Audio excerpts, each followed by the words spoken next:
बिहार की राजनीति में इन दिनों एक नया नाम तेजी से चर्चा में है, निशांत कुमार। अब तक राजनीति से दूर रहने वाले एक बेहद शांत स्वभाव के माने जाने वाले निशांत कुमार अचानक सुर्खियों में आ गए हैं। वजह है उनके पिता और बिहार के लंबे समय से मुख्यमंत्री रहे नीतीश कुमार का राज्यसभा जाने का फैसला। नीतीश कुमार राज्यसभा जाते हैं तो बिहार की राजनीति में उनके बेटे निशांत कुमार की एंट्री हो सकती है। यहां तक कि अटकलें ये भी लगाई जा रही हैं कि उन्हें बिहार सरकार में उप मुख्यमंत्री बनाया जा सकता है। अगर ऐसा होता है तो बिहार की राजनीति में ये एक बड़ा बदलाव होगा। दिलचस्प बात यह है कि निशांत कुमार आज तक सक्रिय राजनीति से लगभग दूर ही रहे हैं। वो कभी कभार सार्वजनिक कार्यक्रमों या चुनाव के समय दिखाई देते रहे हैं, लेकिन राजनीतिक बयानबाजी से हमेशा बचते रहे हैं। हालांकि पिछले साल बिहार विधानसभा चुनाव से ठीक पहले उन्होंने एक बयान देकर सबका ध्यान खींचा था। उन्होंने कहा था जनता पिताजी यानी नीतीश कुमार को जरूर मौका देगी। उन्होंने बिहार के लिए बहुत काम किया है और आगे भी करेंगे, लेकिन इसके अलावा उन्होंने कभी खुद को राजनीतिक व्यक्ति के तौर पर पेश नहीं किया। कई बार तो उन्होंने साफ कहा कि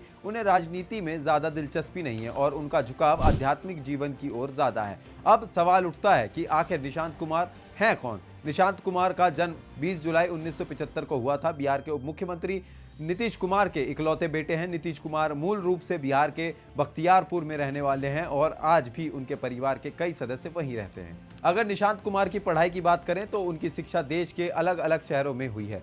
उनकी शुरुआती स्कूलिंग पटना के सेंट कैरेंस स्कूल से हुई। मसूरी के मानव भारती इंडिया इंटरनेशनल स्कूल में पढ़ाई की। दिलचस्प बात यह है कि निशांत कुमार भी अपने पिता की तरह इंजीनियरिंग बैकग्राउंड से आते हैं। उन्होंने बीआईटी मैसरा से सॉफ्टवेयर इंजीनियरिंग में ग्रेजुएशन किया है, यानी पिता और बेटे दोनों ही इंजीनियरिंग की पढ़ाई कर चुके हैं। निशांत कुमार की पहचान हमेशा एक बेहद सादगी पसंद और लो प्रोफाइल व्यक्ति के तौर पर हो रही है।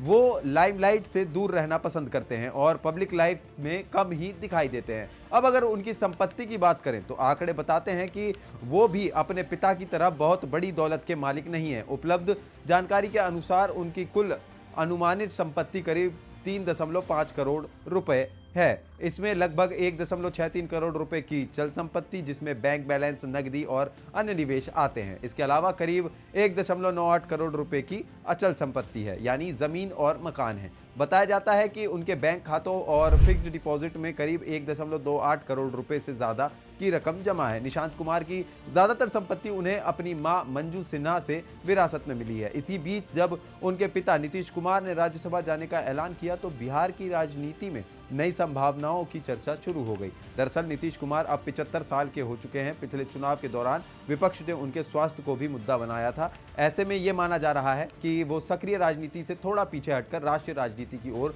रुख कर सकते हैं। अगर ऐसा होता है तो जेडीयू में नई पीढ़ी को आगे लाने की कोशिश हो सकती है और इसी वजह से निशांत कुमार का नाम सामने आ रहा है। अब जरा नीतीश कुमार की संपत्ति पर भी नजर डालते हैं, क्योंकि उनके सादगी भरे जीवन की अक्सर चर्चा होती रही है। सरकारी रिकॉर्ड के अनुसार बिहार जैसे बड़े राज्य के मुख्यमंत्री होने के बावजूद नीतीश कुमार का निजी जीवन बेहद सादा है। सबसे हैरान करने वाली बात यह है कि उनके पास नगद सिर्फ 20,552 रुपए हैं।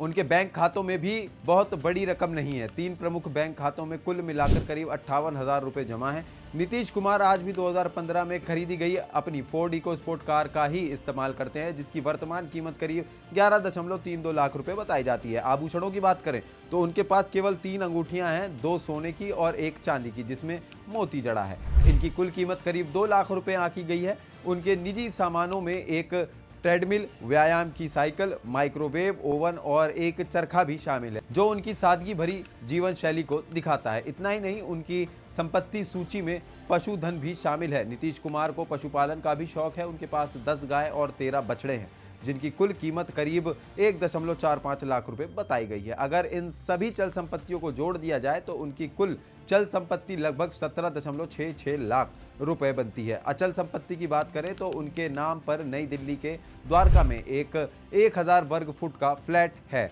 जिसे उन्होंने 2004 में लगभग 13.78 लाख रुपए में खरीदा था। आज इसकी कीमत बढ़कर करीब 1.48 करोड़ रुपए हो चुकी है। सबसे खास बात यह है कि नीतीश कुमार पूरी तरह कर्ज मुक्त हैं। उन पर किसी बैंक या व्यक्ति का कोई कर्ज नहीं है और बिजली, पानी या फोन का भी कोई बिल बकाया नहीं है। हमारी रिपोर्ट आपको कैसी लगी हमें कमेंट में जरूर बताएं और ऐसी तमाम जानकारी के लिए बने रहिए स्टेट में।